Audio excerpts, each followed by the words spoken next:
All right, there was a time when public education was about education, about reading, writing, and arithmetic. Remember those days? Well, there was also a time when we were concerned about our students' proficiency in science so that we could compete internationally. That's been eclipsed by an all-out effort to sexualize children. The debate in schools are not over testing procedures, it's over bathroom policies, allowing students to access whichever bathroom they want. The focus is not on reading the classics, but getting what can only be described, quite frankly, as porn into the libraries and the classrooms of America. And my next guest will tell you, when you call it what it is, filth, expect to face the cancel culture, who will attempt to silence anyone who speaks the truth about what is really happening in America's schools. Joining me now is the Lieutenant Governor of North Carolina, who is taking a stand. Mark Robinson, thank you so much for joining us. Great to have you back on Washington Watch. Thank you, Tony. Thank you for having me here. It's great to be here again. Now, back in June, you spoke in a church, and I want to play a clip of this because what you said has been taken out of context, not to be surprised by that, but you were talking about what was happening in classrooms. And before I play this clip, you have been working on a project, and you were on the program talking about this, I think, last month.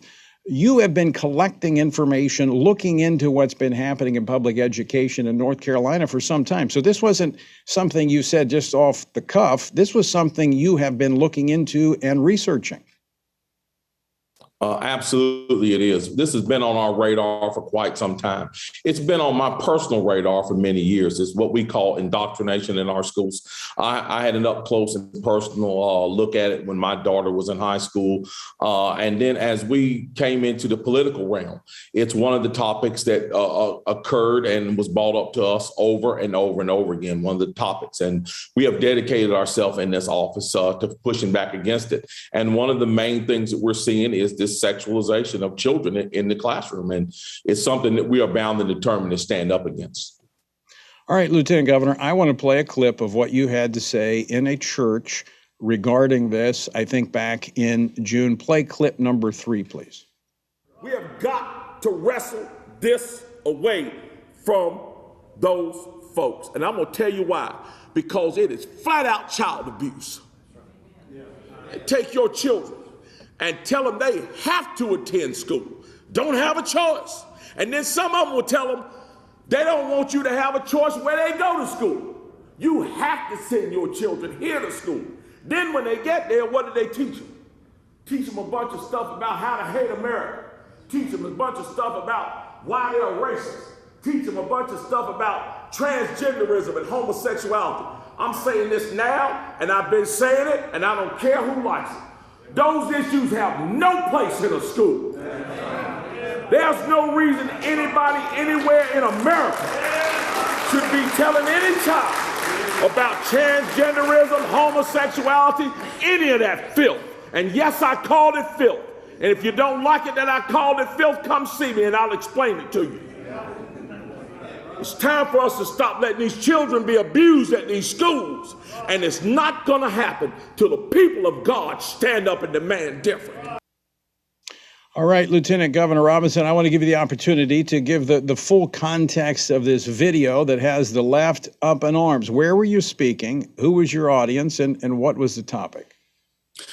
I was speaking in a church, and I was speaking about the very issue that you heard, about information that has come to us since we have been in this office, before we got into this office, about material that is being disseminated in public schools that is absolutely 100% yes, filthy. We were not calling any person filthy.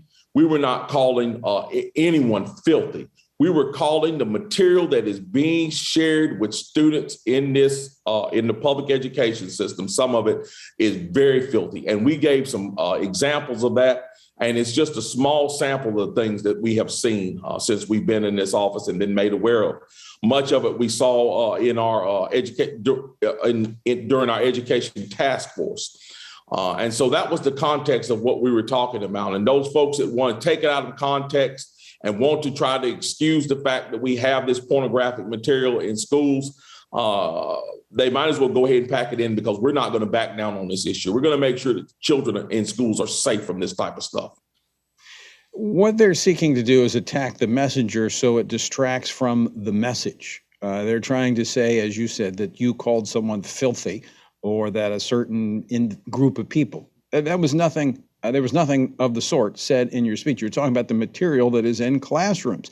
And in a follow-up video that you put on Facebook, which after this interview, I'm going to post on my Facebook page, Tony Perkins, because it's, quite frankly, it goes into things we can't talk about on the radio, because this is a public airwaves, and we have a family audience. But this is in classrooms. This is in libraries in the school. Things that you and I can't talk about on the air is in the classroom. Absolutely. Things that can't be shown on the evening news are things that are being disseminated in our schools. And when I say disseminated, I'm not saying that they're necessarily being taught in the classroom. These things are available in the library. They're being made available by educators in some form. Any form that these things are in our schools, whether it be in the library, whether it be in the hallways, whether it be in the classrooms, it is unacceptable. And some of the examples we use makes that quite clear. So how is this happening? How has this happened that this type of material has gotten into the classrooms? I mean, as I mentioned earlier, we're no longer debating about test scores. We're debating about bathroom policies. I mean, how is it that our public education has digressed to such a level? I think it's really a case that we have grown to trust those who have that sacred trust of education. And let's be clear, the vast majority of educators across this nation do a phenomenal job.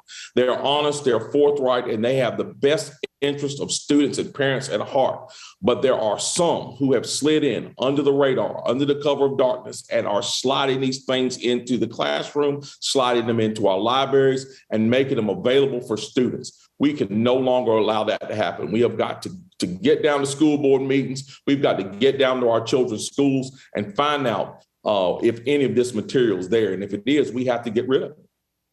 What we have found, Lieutenant Governor, is that, as you pointed out, many good men and women who are in public education. In fact, we encourage Christian men and women to go into education, to be a source of light in what has become a very dark place.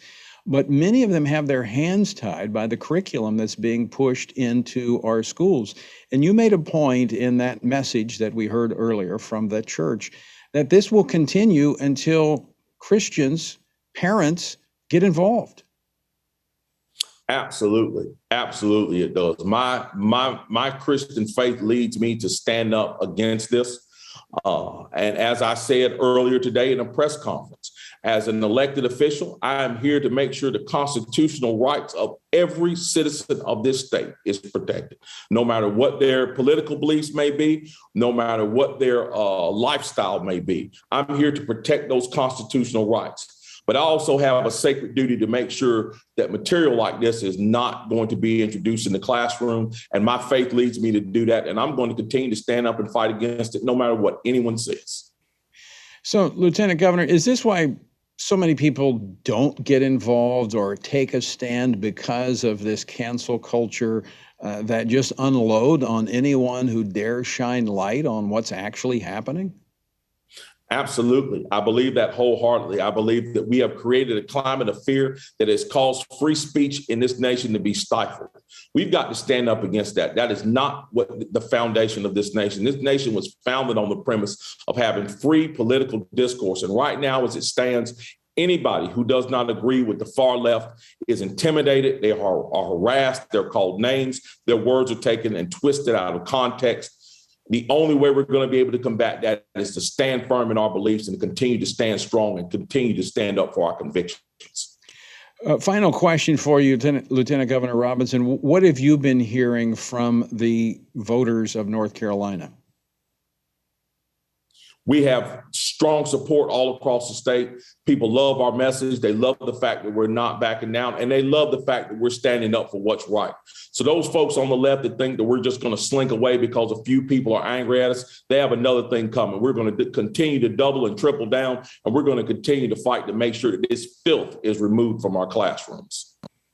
Well, and let me add my voice to that. I'm not a North Carolina voter, but I appreciate your stand, and you have an open invitation to come on Washington Watch anytime to share what's happening in North Carolina as you take a stand for parents and you take a stand for children, and most importantly, you take a stand for what's right. Well, thank you very much, Tony. It was a pleasure to be here.